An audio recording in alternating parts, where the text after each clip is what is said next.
Rachael here from the Kickass Midlife Method. Now, women pay me in midlife to help them lose body fat, build their body confidence for life, and age adventurously. Right now, I'm on week 2, end of week 2 of a menopause midlife cut, showing what's possible in post-menopause to achieve with the right structure. So I'm just going to take you through what I'm doing right now, but similar things to how I help my clients lose body fat and build muscle. So number 1, you have to set a goal. Unless you have a goal, you have no idea how to track it, how to get there. It's like just driving a car without a sat nav. Got no idea, driving round and round in circles. So it's really important that you set a goal. For myself, I'm keeping it quite sustainable, and I'm doing £1 per week. Now, for some of you, that may be actually too much and you would start off at less than that. It's more important to be consistent and to be doing weight loss sustainable than anything else. So set yourself a goal. Take photos. Now, every midlife woman that I coach goes, I don't want to take photographs.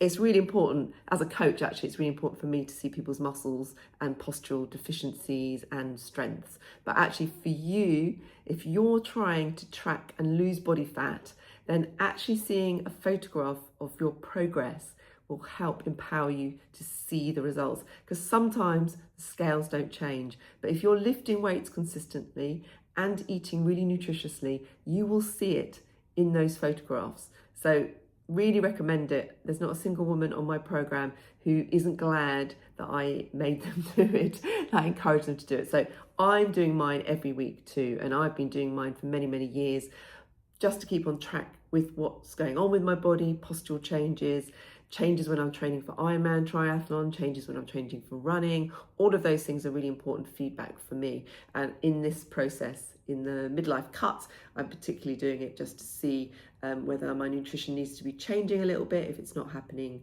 in the way that I need it to. And for me in particular, really looking at my glutes, which are a really important part of your core, which as a runner, if I'm not careful, can kind of get run off, and particularly in midlife. So take photographs. Now, I hope you're still listening, because if losing body fat and building muscle for both body aesthetics and for longevity, if you can't listen to this far through the video, then it will mean that you're probably not ready to make that commitment to your body. So number 3, your nutrition. So you need to know your weight in order to know the nutritional intake that you need. Without it, you're guessing. It's complete guesswork. So actually make sure that you have taken your weight on scales. Obviously that will have helped you set your goals anyway. And then based on that, you then decide or strategize about your macronutrient intake and your calorie, your energy intake. Now, as a midlife woman going through hormone change, often you could already feel really depleted, really tired, anxious due to hormone change. If you are not eating sufficient macros, and we're talking protein, slow release carbohydrates, and healthy fats, all of those 3, if you're not eating sufficiently, then what that can mean is that you feel more anxious, more tired, and then it will be impossible to reach your goal because you'll just feel despondent. So it's not about massive restriction and feeling starving and really tired. So for myself, I'm on about a 250 calorie deficit per day. I'm increasing that a little bit myself just because I've got 4 weeks left before my photo shoot. But for you, if you're watching this, you would do it really sustainably. Like all of the clients that I have, I often start them on maintenance, because everybody loses weight on maintenance because they don't actually realize that they were eating above maintenance, even if they were trying to cut a little bit more than that. So make sure that you're doing that. So this week I've also been very focused on ensuring that I get all of my protein in. So protein is a really important macronutrient, along with fats and along with slow release carbohydrates. But what protein does is for midlife women, and every woman in fact, but a lot of women don't realize and are not eating sufficient protein, is it keeps you feeling fuller for longer. It helps your muscles repair it after exercise, so you're actually building muscle. And when we lose our hormones during postmenopause, perimenopause, it can affect our muscle growth and our muscle maintenance. So it's absolutely 100% vital that you resistance train, and that you also then back that up with having sufficient protein, which keeps you feeling full for longer. So for example, I'll just take you through my week last week. I was actually going out to the gym quite early, very busy. It's not good to train fasted as a midlife woman, because it means you can only half-heartedly do the workout. So I was having a protein shake before I went, which was 30 grams of protein, plus a banana in it, plus a coffee. So that was before I even went, and then I'd come back and also have breakfast. For me, that was something like 3 egg omelette, 3 poached eggs with some tomatoes and some kale. Then my lunch was something like tin of tuna, full tin of sardines, one of the two, with some beans and some vegetables, like lots of greens. So again, I was getting about 40 grams of protein in my lunch.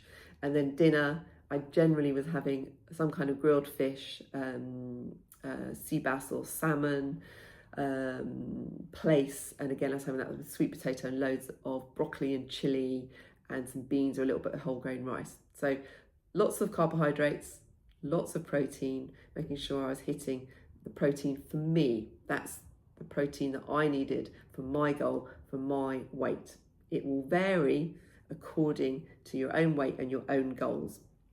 So, and then the next thing is make sure you have a structured training plan. So I've been following a 4-session per week plan with regards to lifting weights. You can do that at home or the gym. I do the gym because I like to go out and go somewhere outside of my home to do it at the moment, and I lift heavier weights. So every week and every session I'm progressively overloading, so progressively challenging my muscles to grow stronger and to grow every single week. So you must track that. So that's what I've been tracking as well. So what are the results so far? So yeah, 1 kilo loss this week.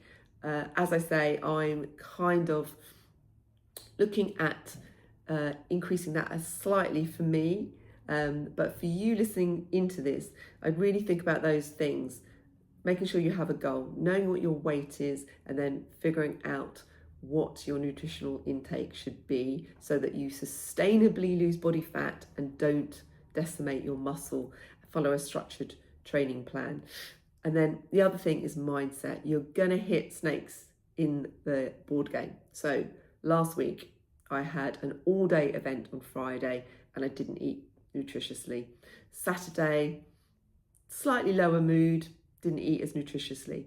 They are the snakes on the board, and it would be really easy to be saying, oh, that's rubbish, I haven't done it, I'm going to just eat a croissant this morning. I'd admit this morning I was like, oh, just feel like having a croissant because it didn't go so well. But there's no point in doing that. You have to just reflect on what's not gone so well the week before, why that happened, and we do this a lot with our clients, why that happened and how you can avoid those fallbacks in the future. For me last week, I was just tired. And so I just need to make sure I get enough sleep so that I'm not so tired that my mood goes down, and therefore I'm more likely to snack on things that aren't so nutritious. So that's a little bit of a view into what my week was like last week in terms of my goal in this 6-week experiment, and also some kind of takeaways for you if you're watching this on how you can start your own body composition journey in terms of losing body fat and building your muscle and energy as a kick-ass midlife woman. I hope that helps. Follow along for the rest of the episodes for this 6-week program, and do check out my other videos in training within the community around mindset, nutrition, strength, and overcoming and managing the symptoms of menopause.